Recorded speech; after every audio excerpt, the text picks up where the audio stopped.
Isn't the power of music amazing? Hello and welcome to the video. Today on the channel we are going to be talking about the music that has been and is being created for my indie feature film Gardener's Planet.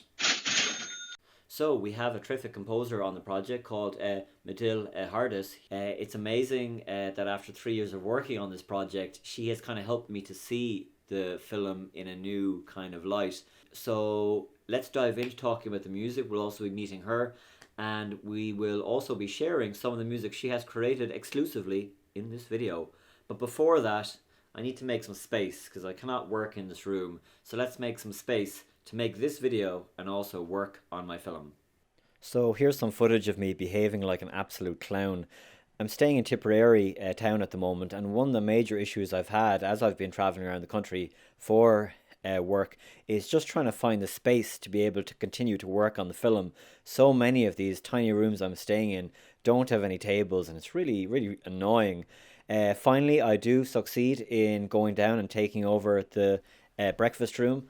And while I'm taking over that room, have a listen to this theme that Madil composed for Gardener's Planet, and see what you think. I think it's really cool.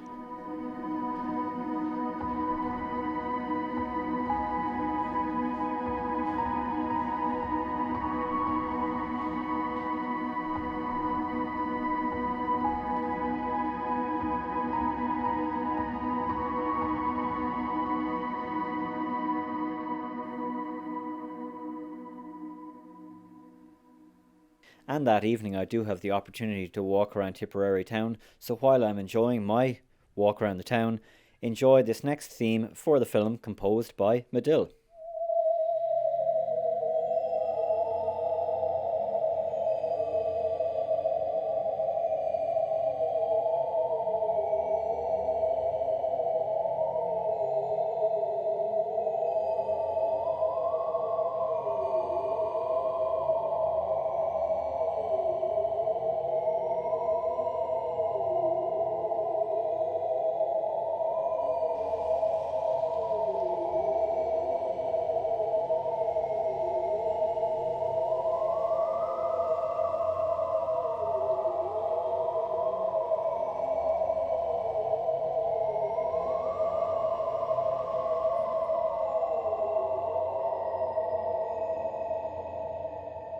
So, naively enough, I had hoped to start and finish this video in Tipperary, but before you know it, I ran out of time and I was on the road now down to Kerry. Right, so now we're down in Castlemaine in Kerry, so let's try and continue the video where we left off. So a film doesn't become a film without the music or score. You know, if you don't have the music or the score, it never moves past that stage where it's not just a series of pictures put together. Now you can put them together really well, and you can have great actors and sets and whatever else. But if you don't have the music, then it never really becomes emotionally engaging for the audience, and it just becomes an exercise in watching things without the emotional impact, which is obviously so important for a film to have. So think of your favorite films and think of your favorite scenes, and the chances are that the music in those scenes are a big part of why those scenes and those films are so memorable in the first place. We are lucky enough today on this video to be chatting to Madil Hardis. Am I pronouncing that correctly? Perfect. Amazing. Thank you so much. So Madil is doing the music on the film Gardener's Planet. And you've been on the project now for about a month, or a bit less maybe than a month, or maybe a bit more. I feel like the project is about a Yeah. month, maybe more or less. Yeah. The goal with all these videos is to try and bring the audience along the journey of what's involved in making the film, and not just the physical things of where the camera is going, but also the people involved, the work and the talent that they bring to the project, but also their own journey of how they ended up here. So maybe that's a good moment for you just to tell us a bit about yourself, if that's okay, Madel. Sure. Yeah. I mean, I've sort of started out as a an opera singer. That's sort of my entry point into the creative world, and I've since done lots of things from being a music producer to being in a band to being a filmmaker and now coming back to, music a bit more as a composer for the last few years. And I also still make films. And yeah, I work across film. That's my most yeah, that's the most work that I do. But I also work in theater and in contemporary dance as a composer, which is really fun. And yeah, that's what I do all day.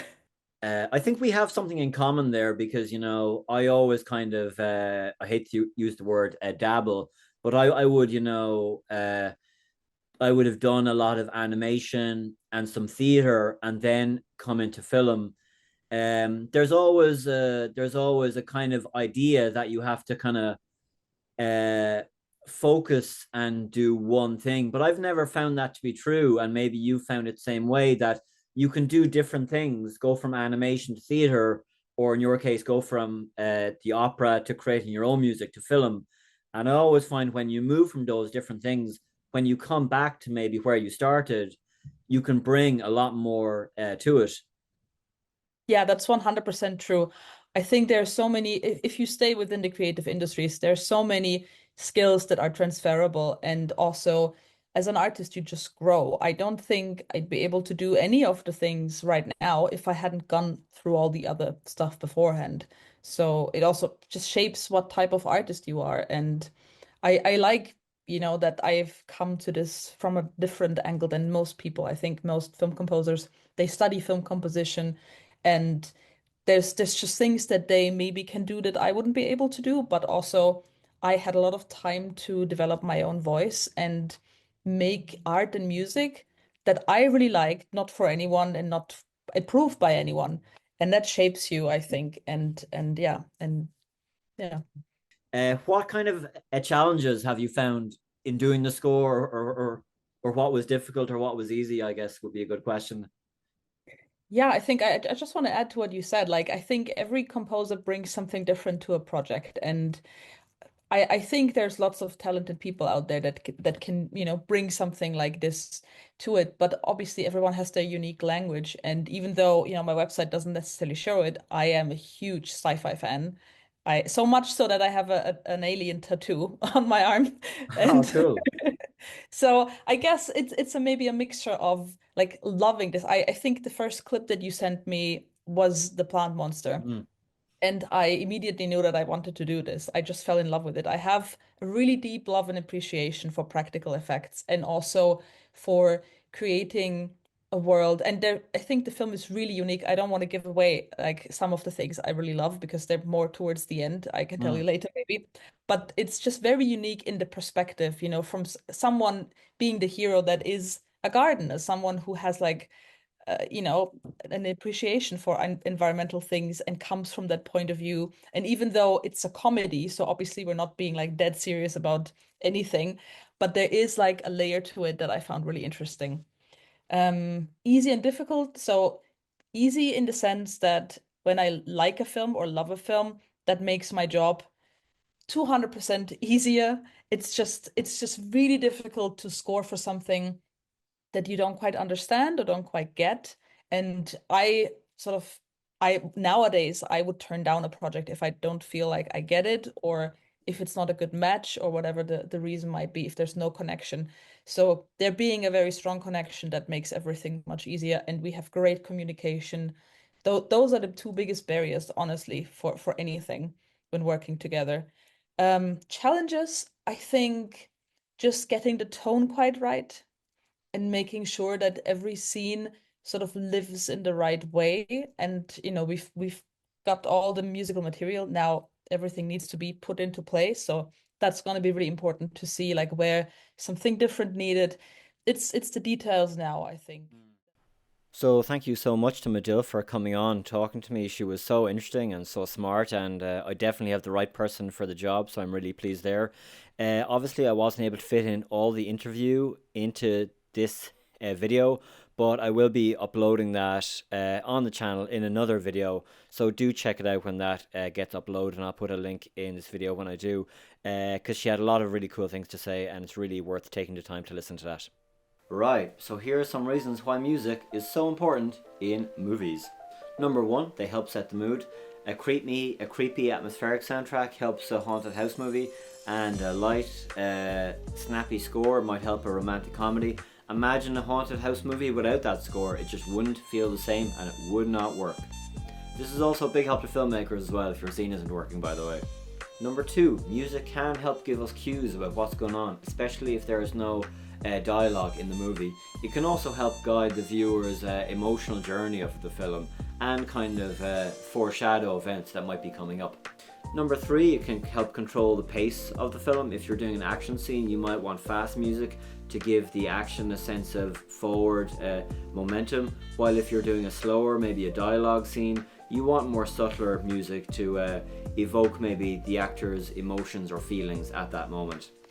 Number 4, memory and identity. Certain film scores will just never go out of your mind, and I'm thinking of you, John Williams. Certain scores like Star Wars, Indiana Jones, you'll find yourself humming and whistling over the course of a day, and you know, those kind of songs help you remember the film and give it a signature sound.